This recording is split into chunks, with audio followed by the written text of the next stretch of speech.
Hey everyone, I'm Scott Cunningham and I'm here with Bill Ottman, the CEO and one of the founders of Minds.com. Bill, please introduce yourself. Thanks for having me, Scott. Yep. Co-founder of Minds here. Find me at minds.com/Ottman. And yeah. Awesome. So we've got some questions today and we're going to go through a few of the fun questions and a few harder questions about Minds. Several of the questions that I had for you that were a bit more of the challenging questions I actually had answered today. So I only have a few questions that are a little bit on the more challenging side that I'd like to cover, just that I've sort of seen over the past couple of weeks or so. One of them is there a max amount of posts that a user can have trending on, say, blogs or just in general?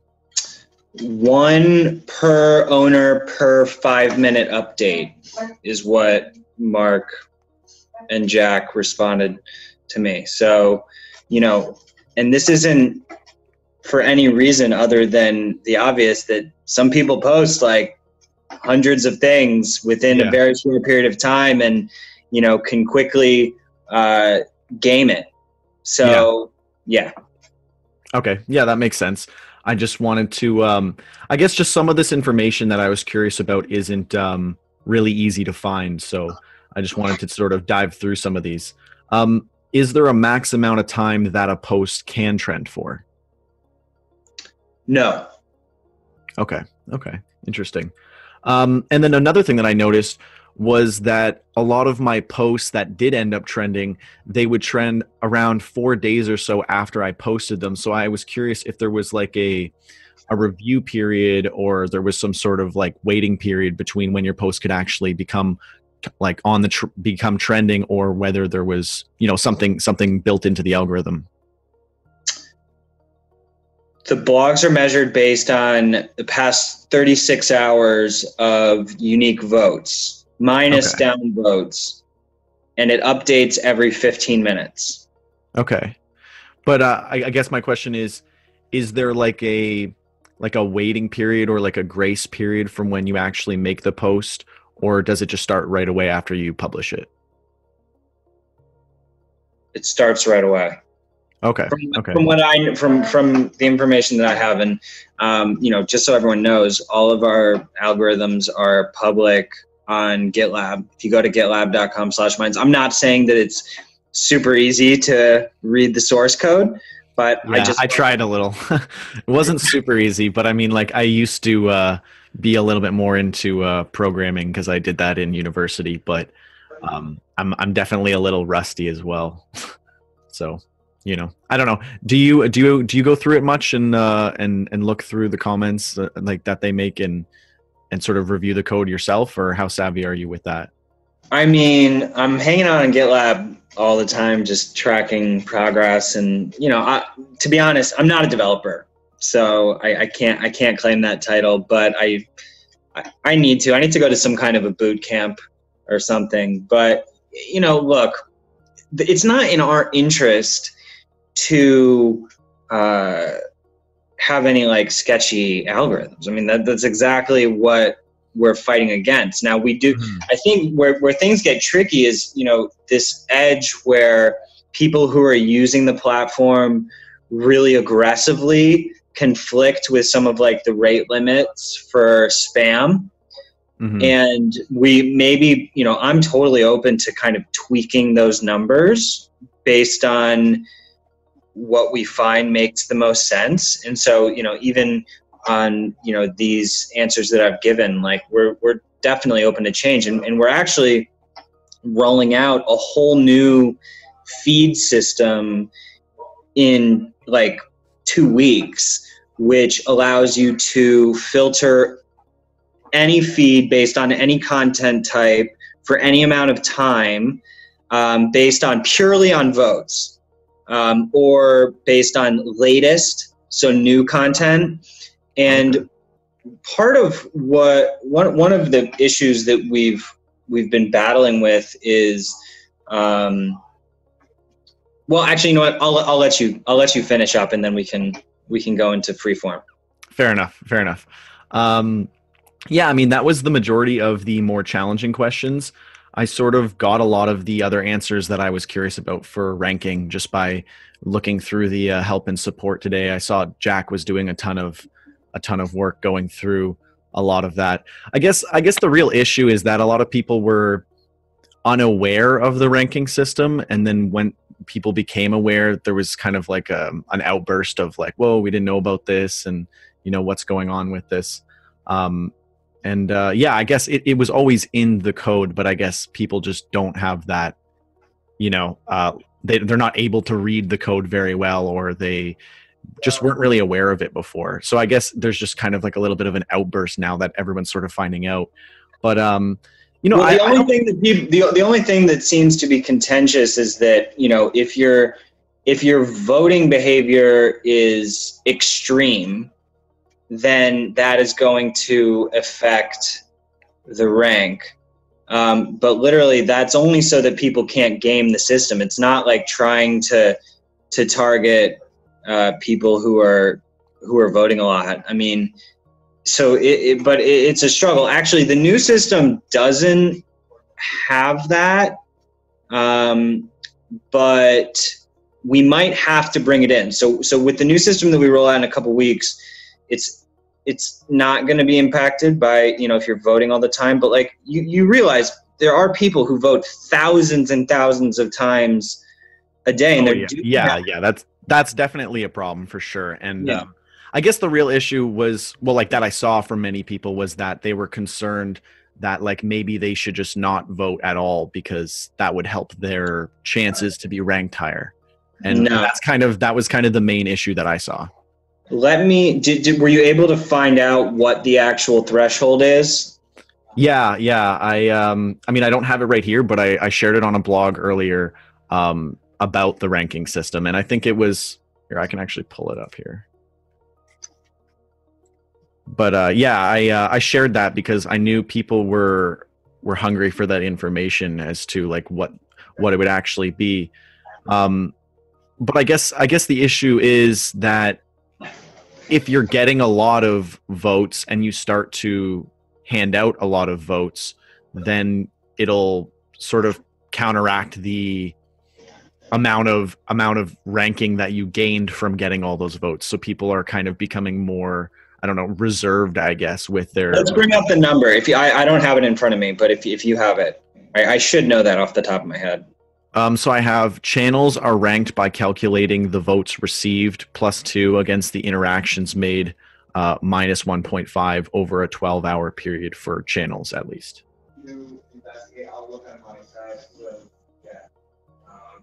Okay.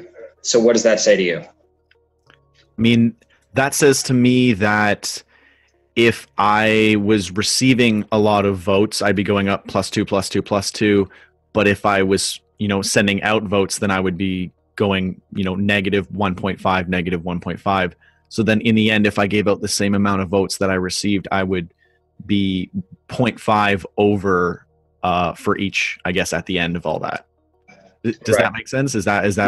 It does. So I think that, I would actually say that this is why we're changing the system. I don't actually think that is the best way for things to work. And I think that we probably implemented that because we were being overrun by spam, and it doesn't seem to be having too much of a negative impact. I think that it's only really negatively impacting people who are voting to like an extreme degree. But I think we have to be sensitive to people who are voting a lot. But I mean, you really have to think about what the intentions are of people who are voting like more than like 100 times a day. I mean, that's a lot. No, yeah, for sure. I guess for me, it's like anytime someone would comment on my post, I would probably upvote their comment. And now I just feel more reserved as to whether or not I should upvote someone's comment on my post. Just because, if it negatively impacts my ranking, then, I feel like I have to be more reserved, but I want to still have that interaction with my, commentators. I completely agree. I don't. Sorry. Yeah. Finish what you were saying. No, just I don't think that is a long-term sustainable implementation that makes sense. So that's why we're changing it. And I'll be curious for people listening what they think a healthy threshold is. Maybe if there should be, or what sort of punishment for abusing the voting system should be in place. Yeah, because I guess for me it would make sense that I could interact within my own comment section, as I please. But if I was going to go to someone else's post and I was going to like a bunch of their stuff in hopes that they would then like me back or whatever it might be, then I guess it's different. But I feel like you should kind of have free reign over your own comment section. Agreed. Yeah, but I mean, it's good that you can comment freely and there's no issue there. I think that's key, as long as you can still have that actual discussion. And I guess speaking to that, what do you think about what's happening with YouTube and the censorship of all the comments that's been happening over the past week or two? That's unbelievable. I mean, it's forcing people to just shut down their comment section because they don't want to get demonetized. Yeah. It's sort of a whole misperception of advertising, I think. It seems that there would be a small percentage of advertisers who would expect that a creator is, so responsible for what other people say on their content. I mean, it's just leveling up the level of demonetization, how severe things are. So I'm pretty shocked by it. We really are trying to figure out a way to allow creators to monetize videos and potentially run boosts on their channels. So you could run boosts before your videos, or you could run boosts on your page or on your blogs and earn for that, which is essentially what YouTube's model is. I've been trying to make that happen for years, but it's pretty tricky. So, I definitely have a goal in 2019 of, a huge boost upgrade, which includes, consensual targeting. So if people want to receive certain types of boosts, they can receive those. That's going to make the results better because you're going to be receiving boosts relevant to you. It's going to be better for both sides of the equation. And then additionally, expanding the boost network so that channels can earn for running them. Okay. Yeah, that's awesome. I guess one question I had about boosts is, do you guys plan on changing up the way that offers are done? Because I feel like there is definitely opportunity and potential there, but not really many people are taking advantage of offers. Completely. I think offers need to become so much more prevalent. It's buried right now. Probably most people listening to this don't even know what offers are. Offers are basically, I could send Scott an offer of 10 tokens to share my post. He'll get a little notification. He can accept or reject it. If he accepts it, it gets shared to his page. And that is true peer-to-peer advertising. It's not like going through us to get your content shown to everybody's newsfeed. It's just, you're picking the audience that you want to advertise with, and it's direct between users. That's, in the whole influencer economy, right now you have people basically paying each other, on Instagram and shit. They'll pay each other, off network through PayPal for a promoted post on their page. And there's this whole economy that exists. So automating that is huge. There's other things we want to do with Boost, like just cleaning things up, making, analytics so that you can track clicks, so that you can track, so you can just understand the results a little bit better. And unique Boost views as opposed to just impressions. Some of the impressions can get repeated now. It's not a fully unique user. So these kinds of things are just, we haven't been able to get to yet. But Boost is, I think it's one of the more powerful things we have going, and it's really helping people get their content seen the most. So I want to definitely amplify efforts there. Yeah, and that's awesome because, I think there's so much potential to offers, but just the fact that no one's really using them, I can't really, take full advantage of it. And I think that it would be crucial when you've got a massive network and then you've got brands and they can just make direct offers, and same with influencers, and then you guys can facilitate it so there's no issue with the exchange. And I think that'd be just amazing, as well as the fact that you guys are coming out with analytics, I think will be huge and be a real big selling point for getting larger people on the platform so that they can actually like track everything they're doing. I'd be curious where you think offers should go that would be more obvious. So we can follow up with that. Yeah, I mean, one quick thing that I always thought for offers was if you were to reject someone's offer, maybe it was only because it wasn't enough, or there was some small thing that needed to change. And more of a negotiation. Yeah, like you could counter offer or whatever it might be. I like that. That's really good. Also, people have asked to do set like a minimum that you would accept, so that you're just not going to accept one token for a share.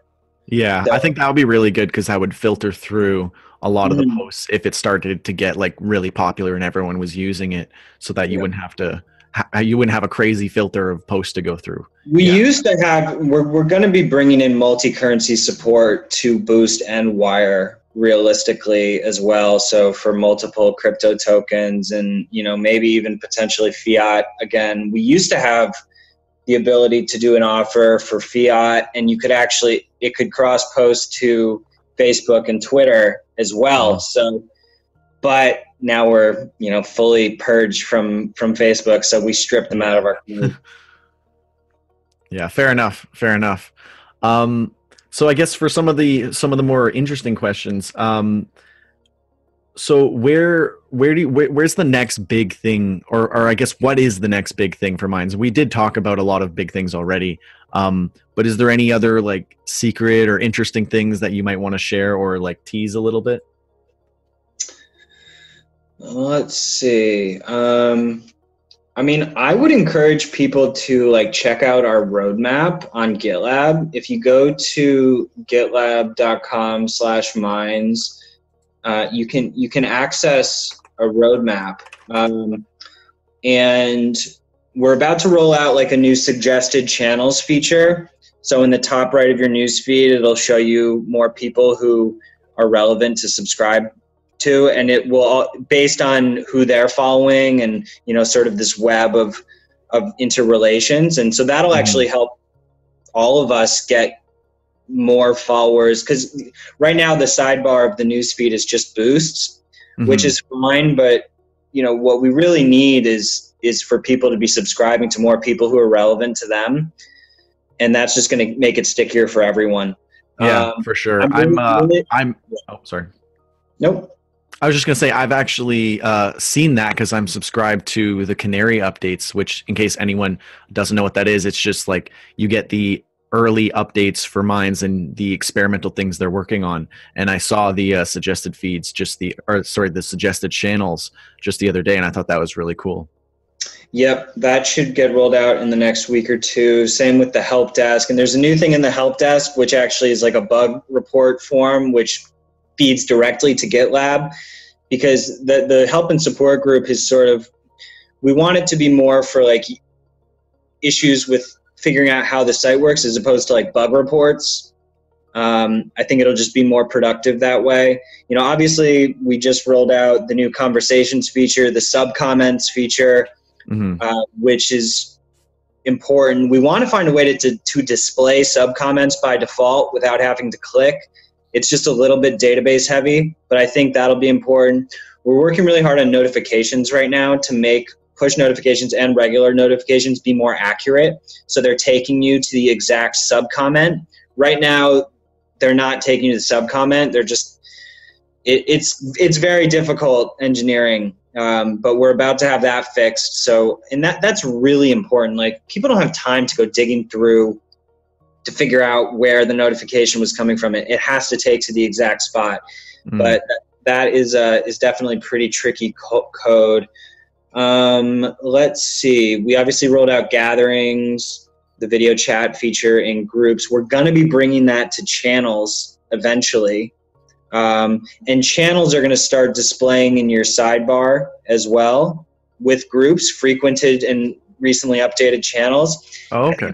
It's really important for a channel to have their own conversations and gatherings, video chat. It's just easier. Not everybody wants to set up a group to do it. So if a channel can just hop into a room and you can go chat with them and you see the little pulsation when they're in there, I think that'll make things much more interactive.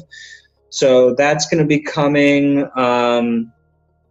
At Ethereum Denver, we were working on Nomad, which is our fully decentralized app, leveraging DAT protocol for like basically no central servers, and it's a social network but just with no central authority, sort of a torrent style network. But we ran into some barriers, and it's becoming a little bit bigger of a project than we thought, but we're going to keep hacking away at that. I'm really focused on getting some proof of concept. It's going to be a mobile app, and we're going to try to lace it in with Minds.com so that you can kind of go decentralized if you want for certain posts. That's going to take a little bit more time though. We're probably going to be incentivizing on-chain behavior more. So we're thinking of maybe giving more views for going on-chain, potentially some level of faster serving of the boosts, maybe some sort of like pulsation out of the on-chain boost when you see that in your news feed. Just more perks for behaving on-chain to make it worth it, because the gas fees make it sort of not worth it right now. But it should be worth it, and I think that we can make it worth it. So we're working on that. We're also working on making it easier to get tokens and get Ethereum, so that just be able to immediately get Ethereum so you can immediately buy tokens. We're working on new rewards, better rewards, so that you're earning more for referrals, so that you're earning for, this is a huge thing. We're about to roll out like a community moderation experiment where I saw something about that. Yeah, so basically, we want to engineer this out of our own hands. I mean, to be honest, the worst part of the job is all these issues that people have with like, this that shouldn't be explicit, or like, the different filters that we have. I don't even like the system. I don't think that it's not really effective. So the first level of what we're going to be rolling out is basically if someone appeals a decision that we made to like, I don't know, take down a piece of content or something that's like quote unquote illegal, or, something like that, it will go to a jury of users to vote and decide if it should be appealed or if it should come back on. And we're also going to do that for, channels that get taken down. I mean, this isn't happening much. Like, obviously our content policy and our policies are 1,000 times more open than Facebook and Twitter. Oh yeah. But we don't want to be the ones necessarily making the decision. We just want our policy to work. And it's honestly better if if 12 people are voting on, should this be marked explicit, or, should this user be, banned, or blah, blah, blah. It's just like, as long as we can make it so that mobs can't take over that system and get what they want, like, we need to have checks and balances with it. But I'm really excited about that, because it makes our jobs easier. It gives more accountability to the community. It makes people not point fingers at us as much if we make a mistake. And I think you should be able to continually appeal things. We're starting with just one layer of appealing, but we're probably going to be expanding the system into all different kinds of aspects of our moderation and our administration in general. And we're also going to reward for participating in it. So if you're successfully reporting things, then you should be rewarded. These types of things. Now, we obviously we don't want to encourage like the YouTube Heroes program was a disaster. Yeah. So this is not that. This is just leveraging the community to make it more fair and hold us accountable and whatnot. Yeah. Mm-hmm. Yeah. And I mean, it makes sense that people should be somewhat incentivized and motivated to, report things or appeal or whatever, because if they don't have that incentive, then they might have, some more malicious incentive instead. Like we said, like mob rule or whatever it might be. Yeah. So, I mean, I think incentivizing it makes sense. And I saw Jack talking about that. I think it was in the help and support, and I thought it was really interesting. And one thing that I was just, one thing that I noted in the comments was that, we just need to make sure that there is no way for mob control to be an issue. And like you've already pointed out. And I think that'd be a really, really great way to go about it. And, adding the community more and more to the decisions and everything that's going on, the administration, moderation. I think that's really great. And you guys are definitely setting a great example for other platforms. The other thing I should mention is that I'm excited. We're about to ditch open mode, which, and we're going to actually break down explicit and spam reports into subcategories so that basically people can control what they're seeing more. But right now we have 3 layers. There's like the normal mode, then there's open mode if you want to see like more kind of controversial stuff, and then there's explicit mode beyond that. But the problem, there's just all kinds of problems with that, and we just need to simplify it and make explicit more specific and granular. And, it's a sensitive subject, because I completely understand that, if things get marked explicit, that shouldn't be like, that sucks. But I think people should also recognize that, like, look, we're not taking it down. So, I think that... Yeah, I mean, compared to everything else, you guys are still just way, way beyond every That's the thing. It's like you can never win. So, if it's like a half of a butt cheek or something, like, and it gets marked explicit, or if it's like a butt and it gets marked explicit, like, you'll have people complaining about that. But then it's like, you can never win, because people, it's limiting their ability for everyone to see it. But it's like, look, I mean, if kids or teenagers are on the app, I mean, what do you want us to say? Like, if something is explicit, it's explicit. And I think that there's better ways that we can be handling it. We want to house as much content as possible in a way that also allows us not to alienate normal people. Mm-hmm. Yeah. And I told someone today, like, realistically, it should just be the rule of thumb that if it's probably not safe for work, it's probably explicit. And because they complained about, something regarding explicit, I can't remember what it was, but essentially I said, if someone's at work and they see half a butt cheek, like, that's too much. If it's not showing up as explicit, they're probably just going to block that person because they don't want to accidentally run into that again. But if that's happening all the time, then they probably just won't use the app. And we'd rather have more people using the app than not. Yeah, I think we're actually going to rebrand explicit to NSFW too, because I think NSFW is a little bit more understood. Yeah. Because maybe just the word explicit is just like a trigger word or something like that. It is kind of, because it's almost has more of a negative connotation. Mm-hmm. Yeah, exactly. But not safe also does, but at the same time, I think people are more reasonable. Like with NSFW, like, the definition is within the phrase. It's not safe for work.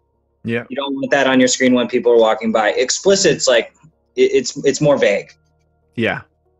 And I mean, and no, not safe for work should be a good rule of thumb, because, that's just how social platforms are going to be used. They're always going to be used at work. And, we want to obviously capture people who are at work as well, because we want everyone on the app. So I mean, it just makes sense. For sure. Yeah. Before you mentioned push notifications, I don't know if you meant it in the same sense of like Instagram push notifications, but I'm curious if that is something that you're thinking of in the future, where like you could subscribe to getting notifications when someone posts. You mean like the little bell ticker next to somebody? Yeah, exactly. Yeah, for sure. I think that that's a totally reasonable thing to offer. Yeah, we're working on more notifications, better controls over them. Yes, answer. Awesome. You guys got a lot going on, to say the least. I have a few more questions. I don't know how much more time you have, though. Yeah, let's do it. All right, awesome. Okay, so I have one kind of interesting question about Minds tokens. Given the reward caps at 900 million, and I have no idea how close or far away you are to that, what happens after everything is distributed? Will the tokens that are then spent back on boosting be, re-put back into the reward pool, or how would that end up working? Yes. Yeah, I think that we would continually break it down for the 90% for rewards, 10% for sale. And we're getting a lot of tokens back for boosting and plus and whatnot. So I think we need to do a better job. We just hired a data scientist, which is really exciting, to help with our analytics. And so I think we're going to be trying to display better network analytics for like the token system and just for general network activity. So on that sort of community-wide analytics level, but also on the user level, so that each user can understand their own analytics for how they're doing. That's really important. Yeah, I'm really excited to see that, because I've actually been manually going through and collecting all my analytics, and it has been a struggle, let me tell you. What are you finding? Yeah, I mean, I use like the analytics that I've gotten to show people how much better it is to use Minds over, half of the other platforms that I use. Because I say, I'm growing so much faster on this platform. I get way more engagements. One thing that I always point out is that boosting it's very fair, because if a big brand were to come on and to boost their post, they're not necessarily going to get prioritization over your boost, so they can't just outbid you to oblivion, and then you just don't and then they'll just take over the ads. I think that was a really, really key thing for me that I thought made it way more fair and just more distributed, more decentralized. Yeah, I'm wondering if there's any sort of prioritization that you could see being fair, because we used to have priority boost, but then we took it out because people were just overloading the priority. But what if it was like, if you did an on-chain boost, you get say double the views or something, and you get priority, say 1 every 5 boosts is a priority or something. Do you think that is too invasive? I mean, I don't think so, because people could still take their off-chain tokens and then put them on-chain and then just use them like that. And I mean, if there's an insane amount of benefits, then the tiny, tiny gas fee is negligible, Right. Yeah, we really want to get on-chain activity up. It just, you don't want to just use on-chain for the sake of it. We're also considering potentially, Mark and Jack are probably like, oh God, Bill's just going to talk about everything we want to do. And it's, we're considering maybe seeing if there's a way we can publish some little amount of content to the blockchain. So if an amount of text or something, I'm not exactly sure what's possible, but it seems like that's a very pragmatic thing to do. It's more like quote unquote uncensorable. Mm-hmm. I'd be curious any feedback you have of other platforms that actually publish on-chain, specifically with Ethereum, if you've seen anything out there. No, I haven't. Most are just integrated using the like similar to yours. Like, I don't know if you know about Sola, but they're very similar to the way that you guys do boosts, in that that's the only real, or so far that's the main integration that they have. But I guess Steem is kind of the go-to example that I would have for, you know, posts existing on the blockchain. But Right. I think it'd be really amazing to see you guys, you know, making that charge for getting your posts on the blockchain, and, you know, being able to show people that you actually are doing, you know, putting a lot of effort into integrating more and more with the blockchain. And I see that you're doing that, and you're trying to decentralize with Project Nomad as well. So you guys are definitely putting a lot of effort into that, and that's awesome. Cool. So is there any big influencers or celebrities or anyone coming on to mind soon that you've talked to or know of, or that you can share, I guess? I'm trying to get Joe active more. He's actually live with Tim Pool and Dorsey right now. I don't know if you saw that. Oh, no, I didn't. Yeah, I'll definitely check that out though. They're doing Rogan versus Dorsey round 2. I don't know if it's versus, but he brought Tim on to really help with the evidence for the bias. But I mean, I don't know.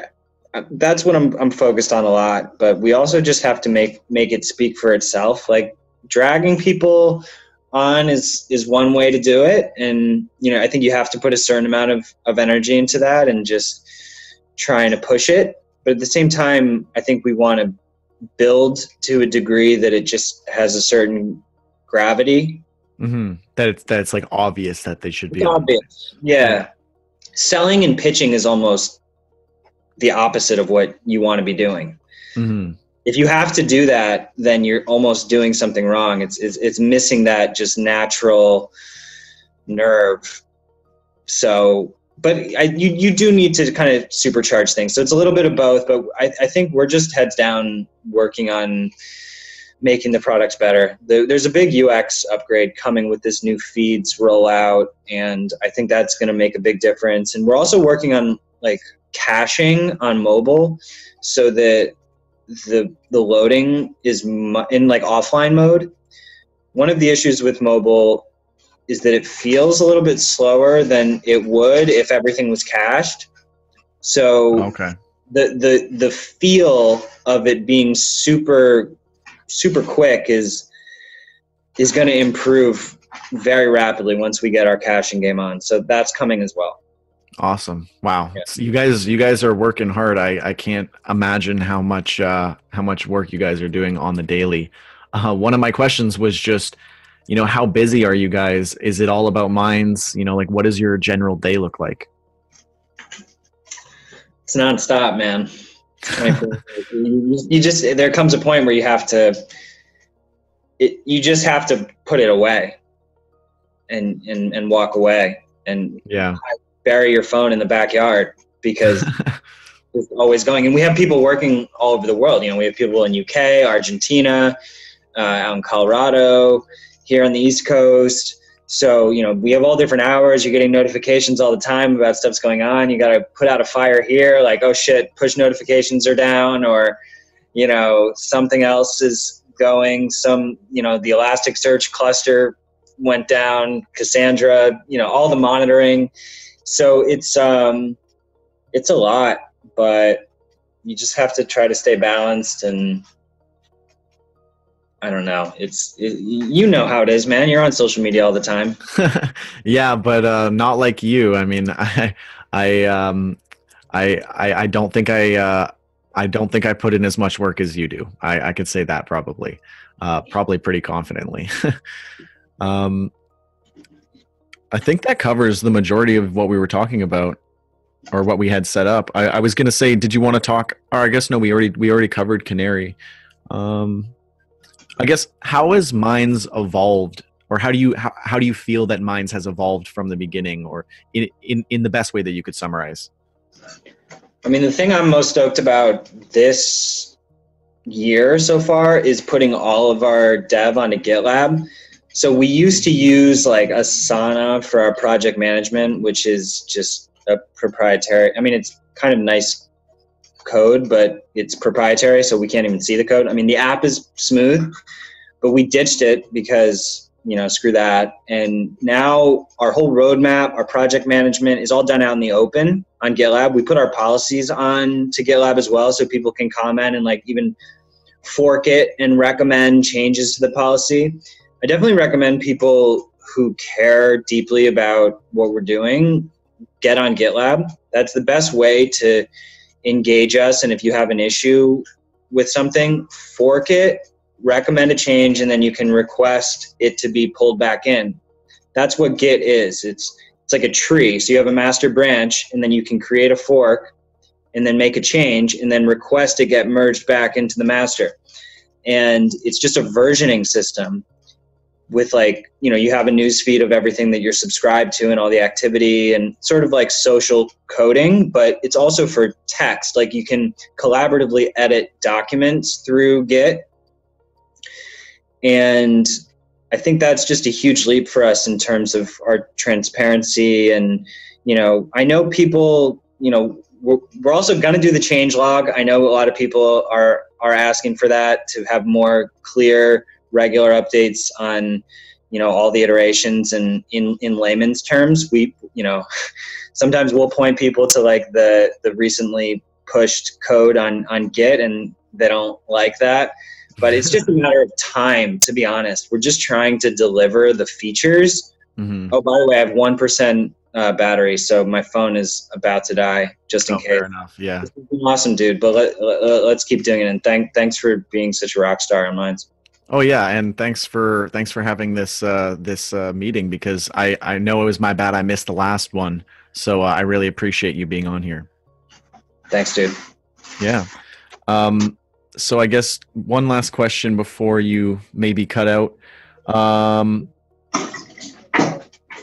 Actually, no. I think I've covered everything that I have here. So yeah, I guess we're good. So I'll let you. Any other hard ones? Any other contentious issues? The trolls are going to be actually, like. I guess one could be like, do you have, or do you plan to more specifically lay out how something could be classified as explicit or not safe for work? I know we did sort of cover this, but I know that is kind of a contentious issue. Yeah. So we're going to have subsets of NSFW/explicit, which is like sexual imagery, language, racism, blah, blah, blah. And, probably even those subcategories are going to be debated, but trying to align it with the actual terms as much as possible, and so that it should just be obvious. I think the list of options that we have when you report something right now are not optimized. They should be much more specific for each one, and there should be a custom. We might have put in a custom field for stuff that doesn't line up with the categories that we have. But yeah, just aligning it with the terms. And then if you have an issue with the terms, go to GitLab and make a comment and let us know. Oh, awesome. Because awesome. Part of the issue I'm noticing on this interview between Dorsey and Rogan and Tim and the Twitter content person is that they're debating all of these bans, but they're not really debating. I mean, they are sort of debating the policy, like with the misgendering, and Tim is trying to say that that's a political term. Yeah. Because some people agree with that and some people don't. Some people don't think that they're being offensive by calling someone a biological word, and other people think that it is. And so it's this whole issue. But Twitter's not offering any real way for people to comment on their terms, which is going to be actually looked at by them and the rest of the community. So, we've worked hard on the terms, but they're definitely not perfect, and we're updating them, somewhat frequently. So let us know. Awesome. Yeah. So if anyone has anything to add or suggest, they can go to GitLab and do that. So if you're watching, make sure that you do so if you do have any concerns to voice. Yeah, I think that was a pretty solid interview though. So I think we could probably cut it off here. Cool, man. All right. Well, thank you so much for being on. I'm sure this is going to bring a ton of value to a lot of people, and I'm sure this will hopefully answer a lot of the questions that people had. And I will definitely be pushing this all over all of my networks. Thanks, Scott. Have a great rest of the day, man. You too, man. Cheers.